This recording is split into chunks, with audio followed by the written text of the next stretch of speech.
listening to the Autism 411 podcast with Dr. Tamara Moodie from the South Florida Autism Charter School. Welcome to another edition of Autism 411 podcast from the South Florida Autism Charter School. I am John Rogger with your host, Dr. Tamara Moodie, and we're glad to have you again, Dr. Moodie, to talk more about autism and the world of autism. But first, obviously, we want to remind everybody that this podcast is recorded during actual hours here at school. So if you hear any sounds in the background, that's because we're taking care of business, right?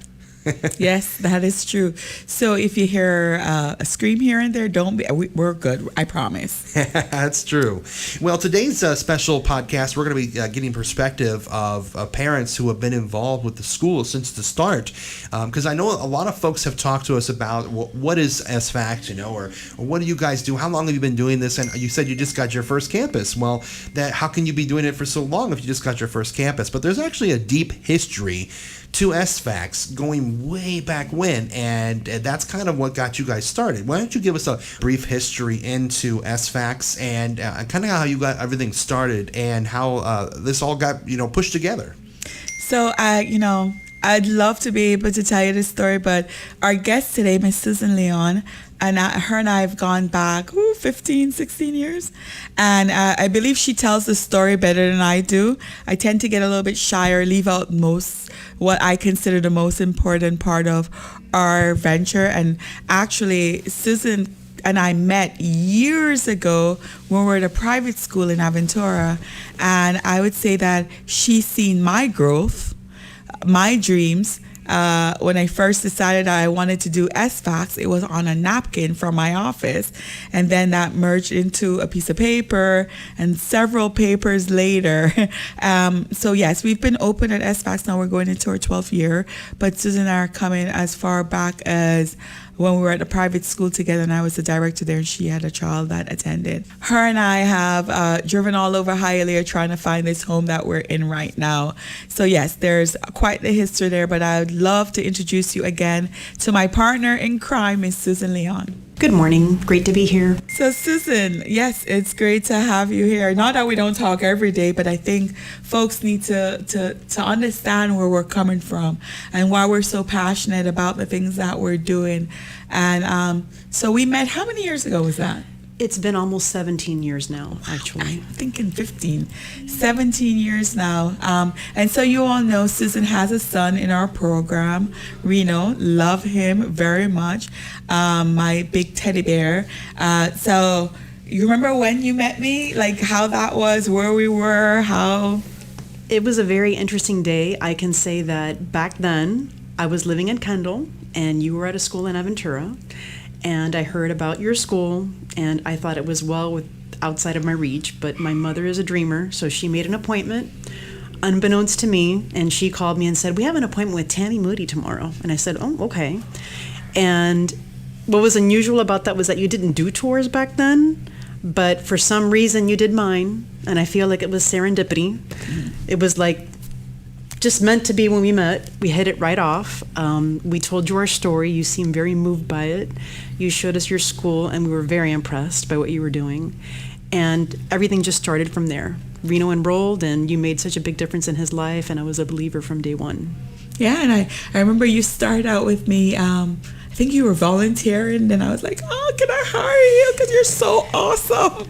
Yes, I was a PTSO parent first, just helping and volunteering, and then I had a background in grants and legislative affairs, so I started helping Dr. Moodie with some funding, and then we got to know each other a little better, and she told me about her dream and how she wanted to have what she called a one-stop shop. And we got to talking to a couple of other parents who are board members of the school now, started the school with us. And as luck would have it, the four of us came together, Dr. Moodie with her vision and her dream and her plans and her napkin drawings and her paper drawings. And then we graduated to PowerPoint drawings. But she shared her vision with us and our other two board members, Mr. Cambo, who was a charter school builder, and Mr. Pierce, a charter school developer. So they provided the charter school expertise to us, and the four of us set about starting the school. Yeah, it feels like a lifetime ago. Yeah. And then, do you remember when we couldn't find a place? When we applied for the charter, we got our charter approved, and we just couldn't find a home, and we're like, we were gonna do it in my garage. We had to have a lease by a certain date, so we got a little bit desperate. We knew the general area that we wanted to be in was Hialeah or Hialeah Miami Lakes or Miami Lakes, so we just got in the car with a laptop and started looking for places, knocking on doors. We actually knocked on a couple of church doors saying, "Hi, we're opening a school. Do you have some room for us that we could rent?" And people thought we were a little peculiar, but we didn't find anything. But we didn't give up, kept on looking. And then I got the phone call from this mysterious, he was the mayor of Hialeah at the time, Julio Rabay, and I was like, what does he want? I'm not meeting him. And then he ended up being like, I consider him the godfather of Sfacs, because he found us a home at the 7400 West 24th Avenue with our first 81 student. We had our first lottery, and it was just an amazing feeling to see how many families just heard about us and wanted to be a part of what we were about to venture on. And it so happens that a lot of those families are still a part of us, whether they've aged out and they're in our adult program or they are still in the school. A lot of our board members' children are also still here. So I have known Reno now for a very long time. I could talk about him until the sunrise. But like, tell our viewers about Reno. Reno's a very interesting young man, very affectionate, very intelligent, very unusual because he is not verbal. He does not have verbal language, but he has language. He just doesn't have speech. So he is able to understand everything that's said to him. He can communicate by writing, by typing on a computer, typing on a phone. It's frustrating. It can be very frustrating for him. I've heard it said a lot over the years that, people that are diagnosed with autism, they're in their own world, they're somewhere else. Reno is not. He's very present. He understands everything you say. Sometimes people take for granted how much our kids understand. You can't talk about them when they're there in the room with you because that can be hurtful to them. You wouldn't like it if I was talking about you to the person sitting next to me like you weren't there. So he's taught me a lot over the years about autism, about people. The way that Reno communicates makes him very unique because he is able to type or write text on a phone to communicate his needs. And it's been a work in progress over many, many years working with Dr. Moodie and with the different staff that have worked with him over the years to get to that point, to be able to communicate that way. Reno does exhibit behaviors which are common to autism sometimes. Way back when in the beginning, some of those behaviors were aggressive towards other people. He's learned over the years that that's not okay with all the ABA intervention that we've done with him. Sometimes, unfortunately, he turns those behaviors on himself. He can exhibit self-injurious behaviors. What I can say is that with so many years with Dr. Moodie, all of the suggestions that she's ever made, my husband and I and my family, we have faithfully implemented them. And we've seen so much progress in Reno. I always tell parents that I meet early on in their journey, be patient, go to the trainings, learn from Dr. Moodie, follow what she teaches you, because you will see progress. You don't always know what it's going to be like at the end. You don't know what it's going to look like, but it will be better. I can definitely say that with 100% confidence. It's not always what you think it's going to be like, but it's definitely, the children will improve. And Reno's come a long way. I mean, every behavior you can think of, he's probably exhibited it. And we've found a way to replace it with something more appropriate and help him along in his journey. So he's doing good. And I'm happy you used the word replace versus change, because we're not going to fix the behavior. We're going to replace it with something more appropriate. And that's extremely important, and our audience understand that. It's all about replacing the behavior with something more appropriate. And yes, Reno has had his, behaviors over the years, but again, Susan said it best. One of the things that I want to do or strive to do is to make sure our parents understand that it may not, what I suggest may not work the first time around, but that doesn't mean that you give up. And it's not a race, it's a marathon. And I've been saying this to Susan and her husband Mario and all the families that, I have an opportunity to work with. Pace yourself.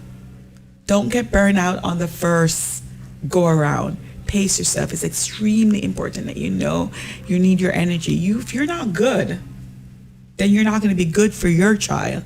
And that's one of the things that we've talked about over the years. So I mean, I know you work here. How difficult is that?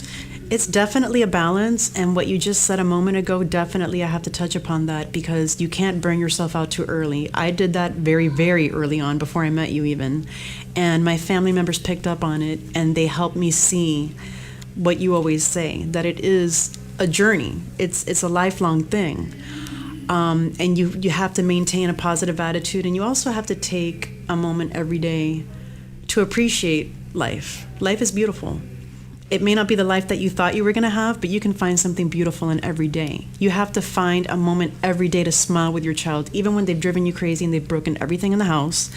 Before you go to bed that night, you're going to cuddle up with that kid and you're going to smile and you're going to hug him and you're just going to love him so much, because at the end of the day, life is short and unpredictable. We definitely learned that in the past year.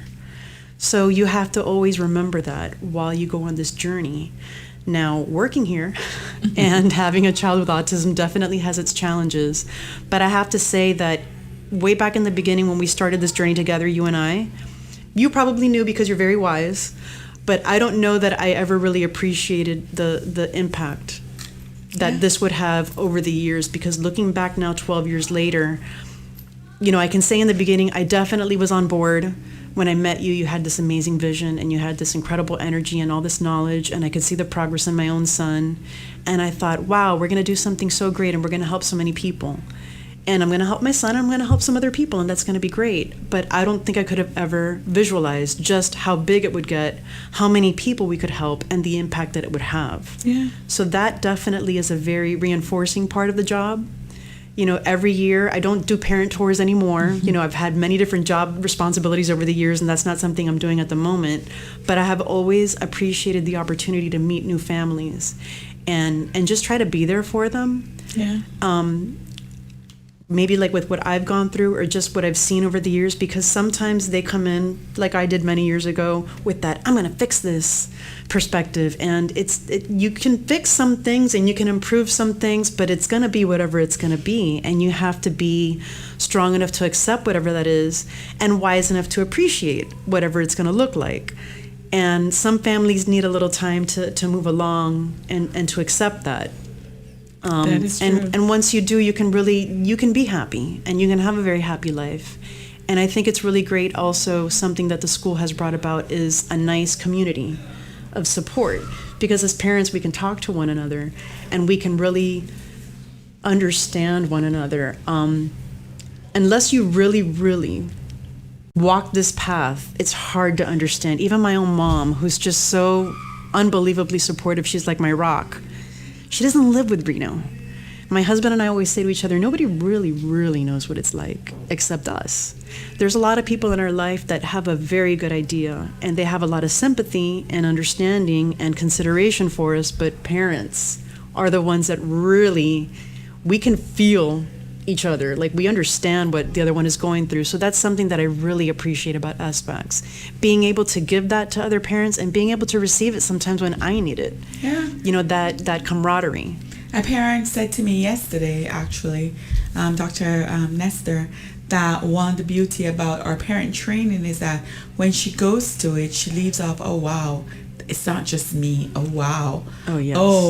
Oh, it's not just my child that does that. And it makes her feel good. And sometimes it makes her, and a lot of time it makes her appreciate her boys as well, because you realize it could be worse, you know. And I think that's one of the things that I like about Sfacs is that we do have parents like you that work in the school. We have like about 5 or 6 parents who work in the school, that children go to the school, and they've taught me a lot. Like, whenever a decision needs to be made or something I need to do for our student, I'll run things by them. I'm like, what do you think as a parent perspective? And I think that is what make us as transparent as we are too, because folks come and they see that there's parents in the classroom, there's parents at the front desk, you know, there's parents in the office. And I'm so happy that you're a part of our team, because you and Reno has taught me a lot. You know, I love to say he's my guinea pig. I try things out on him before I try it out with other students, because our kids are so different. They're like snowflakes. There's no two kids that's alike. So something that I try with Reno may not necessarily work for a Johnny, right? So is Reno involved? You mentioned that he's nonverbal. I want the listeners to understand that even though he is nonverbal, he's still very much a part of the community of the school. Like, is he a part of, like, I can't recall right now, is he a part of any of our extracurriculum activities? He's been in basketball club, he's been in the media club, the dance club, creative movement. The media club in particular, I was so impressed with how the teachers found a way to incorporate somebody like Reno, because Reno actually did a broadcast with his iPad speaking for him. So it shows that there's a lot of possibilities for, you know, the individuals like Reno who may not have speech, but who have language. Mm-hmm. And I can say definitely that participating in these clubs gave him some confidence. Yeah. And I think it's also been a really positive experience because he has been spending time with these peers in the school that have a little bit more language than him and might be a little bit more social than he is. So that's been very positive for him too. But definitely, just because an individual is nonverbal doesn't mean that they're not functional. Reno's been at the school since the day the school opened. He's like a fixture here. He knows a lot of the teachers, a lot of the families, and just because he's nonverbal doesn't make him all that different from other people. He's got his personality. Does he? You know, I mean, he's a pretty interesting guy. I have to say that he's always the best gauge of character for me with other people, because if Reno doesn't like you, there's something wrong with you. I mean, the kid knows. He knows people. He maybe because he's so quiet, he can observe people, but he's an exceptional guy. Yeah, he is. And you know, Susan talked about the activity that he's involved in, and when we opened the school was open for students like Reno. Over the years, we have had other students who have come in and they have more language, or they have speech, or they may not exhibit the same type of behavior, but they all have autism. And having Susan and other parents in the school has kept me true to, we opened the school for the Renos, and the school mission and vision should always stay for the kids like Reno. You know what I mean? Again, Susan, thank you so much for being a part of this. But you know, a parent who've been here for a long time, and your child is, how old is he now? He's 21. He's 21, and he's about to age out, and you know, like, what would be to keep, because I see a lot of our parents are like, one of the things that I am going to be doing later on is to bring someone in that's going to be able to talk about mental health. How do you keep, I mean, yeah, you're my friend, so I know sometimes you go insane yourself. Exactly. But how do you keep on coming back to being strong? Because as a parent of a child with autism, I feel like you guys are like the strongest people there is, you know? But how do you keep going? Well, something that I try to instill upon parents that I meet that are having a tough time or complaining, because I've met some parents that get really, and I understand, they get bitter, they get frustrated, they're tapped out. We all get tired, we all get stressed, we all reach our breaking point. I always try to remind myself, it didn't really happen to me. Autism didn't really happen to me, because if I wanted to, I could walk away. Reno can never walk away from his autism. I can take him to my mom's house. I can get a respite person to come to my house. I went to Italy for my 25th wedding anniversary. My mother watched him for a few days, and I got a break, and it was great. I'm not going to lie. But he can never escape his autism. He can never escape being nonverbal. He can never escape the things that cause him to have behaviors. So even in my most difficult moments, I always try to remember that and be strong for him. And I'm not going to lie, you do have to make an effort to be strong and positive. Since the very beginning, from the day he was diagnosed, even though I first took I'm going to fix this because I'm a type A personality, and I had to reach the point at some, time that I had to understand that I couldn't necessarily fix it, but it wasn't about fixing it. It was about working with it and accepting it. I used to have to wake up every morning and make a physical effort to be positive and to be strong. And you just have to keep doing that, and you do it for your child. And it's something that you always say, build that village around you. I couldn't do it without my village. You're a huge part of my village. My husband, my family, my sisters, that's what keeps me going too, because I know that I have support. Yeah. And it's not something you can really do alone. Oh, definitely. I think that I've been saying that now for the last couple of years more so, like build your village, reassess your village, look at who's in your village, because this is not a one-man show. So when you get to those breaking points, because I've seen a lot of our parents get to those breaking points, like, what do you do? How do you deal? I mean, it gets hard. Okay, in some ways it gets easier as they get older, and in some ways it gets harder, to be completely honest. Like right now, I'm reaching a crossroads. Reno's 21. Next year is his last year in the school, and then he'll move on to the adult program in the center, and that's going to be different, and that's going to be an adjustment. And, you just have to do the best that you can and keep doing what you do every day, being positive, being proactive. We all have our moments when we want to be sad and feel sorry for ourselves, and yes, we're allowed to, but we can't dwell there. Yeah. You have to at some point pick yourself up, dust yourself off. I do think, and I learned this from you and from my sisters who instilled this early on, stop it, you're not taking care of yourself. You got to take care of yourself. You have to take care of yourself. Yeah. I always say I have to live a very long time, or as long as I possibly can, to make sure that this kid is okay, when I'm not here anymore. But it's also about quality of life. You have to be good with you before you can be good for them.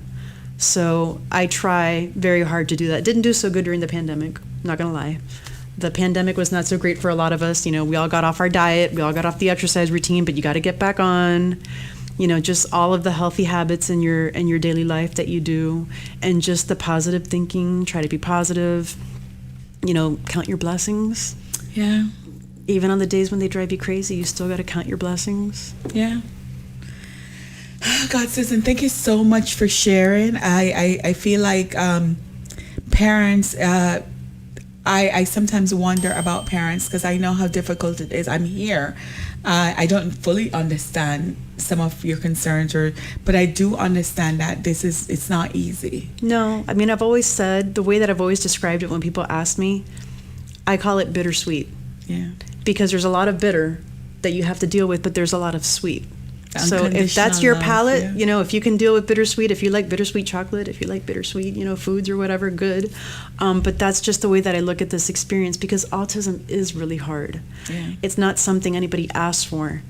It happens, and then you have to deal with it. You have to, grow and be strong and do what you can to deal with it. And I believe parents, you love your child, and you're going to dig deep within yourself, and you're going to find it, and you can do it. It's okay to be down sometimes, and it's okay to be frustrated sometimes, but you just got to go back to, the foundation of it all, the love. That's your child.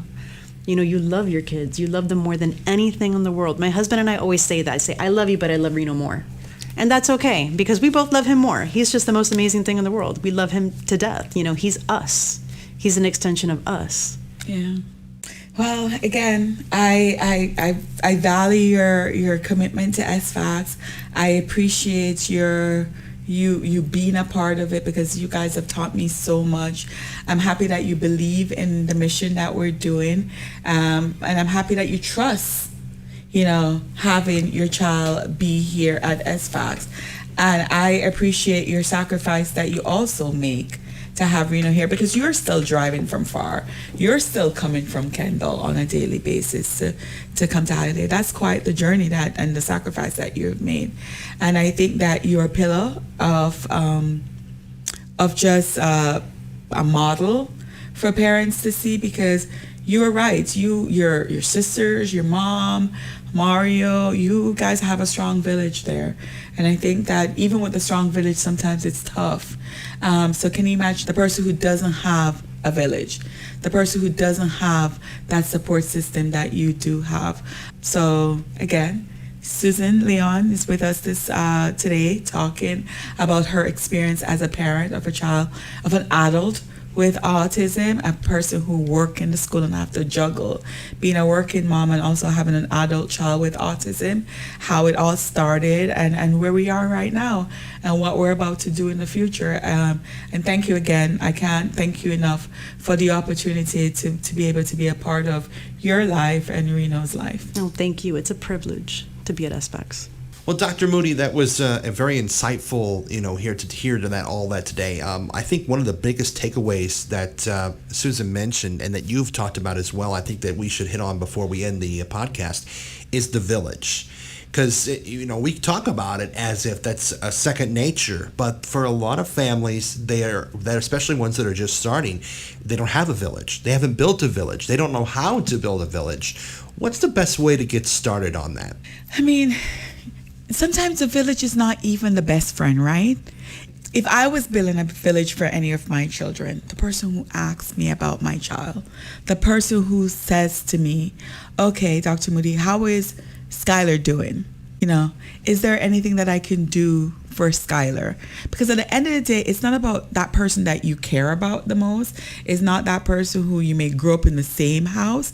Your village could be people who are strangers or people who you've just met.